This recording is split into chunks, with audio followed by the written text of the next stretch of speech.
I came across this article written by Dr. O'Brien Carver. He sits on the board of the Anti-Corruption Commission. He's a lecturer in the School of Law at the University of Zambia, and he's also a board member of the Alliance for Community Action, the organization that I head.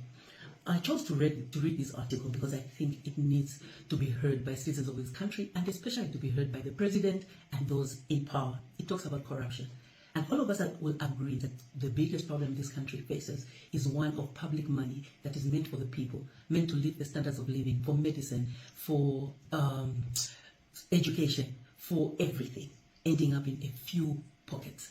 And it goes out in such shocking amounts. Has anyone who has seen the recent Financial Intelligence Center report will know. What that report shows is that corruption is alive and well under this government, and this government must do something about it. So here is Dr. Carver's article.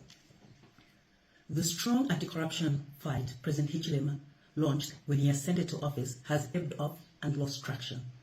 The institutions charged with fighting corruption are simply massaging, bandaging, and covering up corruption.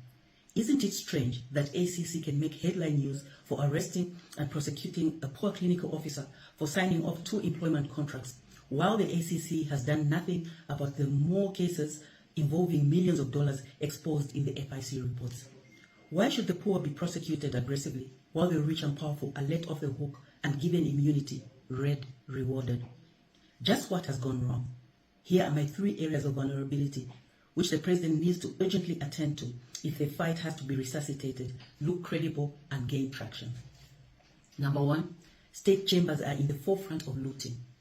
State chambers are in the forefront of cutting corrupt deals and facilitating corruption.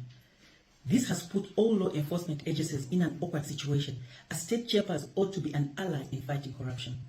No serious crusade against corruption can yield fruits when the heart of the legal machinery for government is contaminated. The level of corruption is sickening, to the extent that state chambers are the ones looking for litigants to sue the government and pre-agree to settle or enter consent orders involving huge sums of money.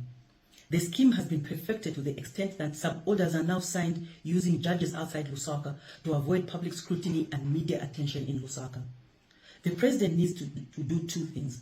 A, dismiss his senior legal advisors, and B, either set up a commission of inquiry or authorize a special audit into all the high-value payments authorized by state chambers in the last 3 years. Number 2, ACC is captured. It is a mistake to expect ACC to be an effective tool for fighting corruption in its current form. It is a captured institution. The forces that are ripping off the state resources through state chambers also have their stranglehold on ACC. It is no wonder the media has been reporting that the Anti-Corruption Commission management has simply cut off the board from decision-making at the ACC. If the media reports are true, the ACC is not accountable to its board, but to the same corrupt elements looting public resources. This suggests the capture is so complete and corruption reigns with impunity. To demonstrate how bad the situation is, a few days ago, I wrote a 1-pager opinion in my individual academic capacity indicating why I thought the fight against corruption was crumbling. I never made any personal attack on anyone and focused my attention on institutional weaknesses. The morning after the article was published, the ACC Director General, Tom Shamakamba, called me through the phone of his deputy, threatening to sort me out for commenting on the underperformance of the ACC in the fight against corruption. This shows the impunity and arrogance that has come to characterize the ACC management. It is not different in any way from the daily threats many of us faced under PF. During the Bill 10 debate, I wrote a few articles criticizing the bill and appeared as an expert witness in the Constitutional Court during the Bill 10 case. PF officials reacted by threatening to burn me in my house at night. Why should Tom be allowed to behave like the lawless PF cadres and threaten me for making independent and scholarly criticism of the underperformance of the ACC? What kind of impunity is that? Is it not our duty as citizens to hold those who hold public office accountable? Must we let elections degenerate into a game of trading one set of thieves for another while we remain silent? What should the president do to revive ACC? He must get rid of the current management of the ACC and bring on board people with a track record of fighting corruption and standing on the side of good governance. The president must appoint someone beyond reproach and has a history of dedication to the cause, and not someone who simply wants to get a salary and accumulate travel allowances while neglecting her or his core duties.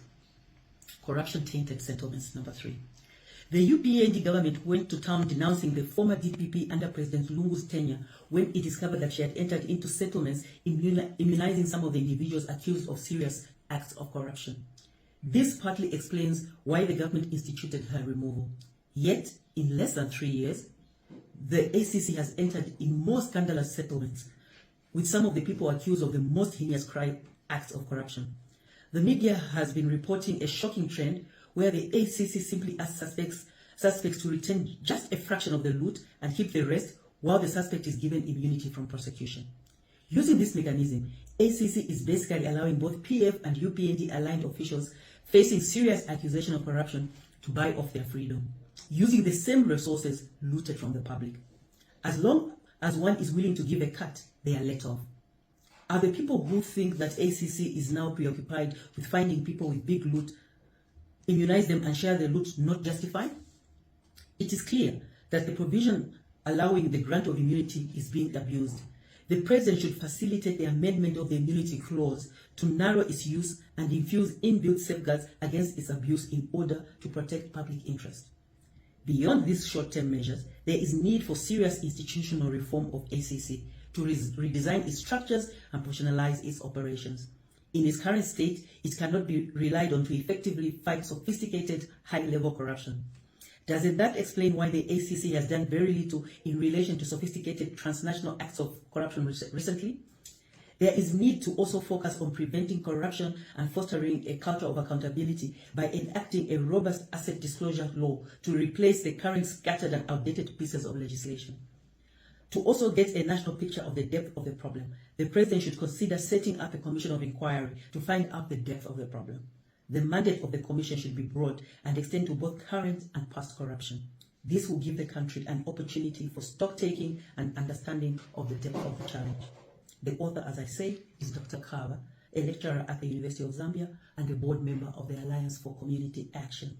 I hope that the President will take to heart what has been written here and act on it. Public money must begin to be protected. Otherwise, nothing that we do ever matters. Thank you.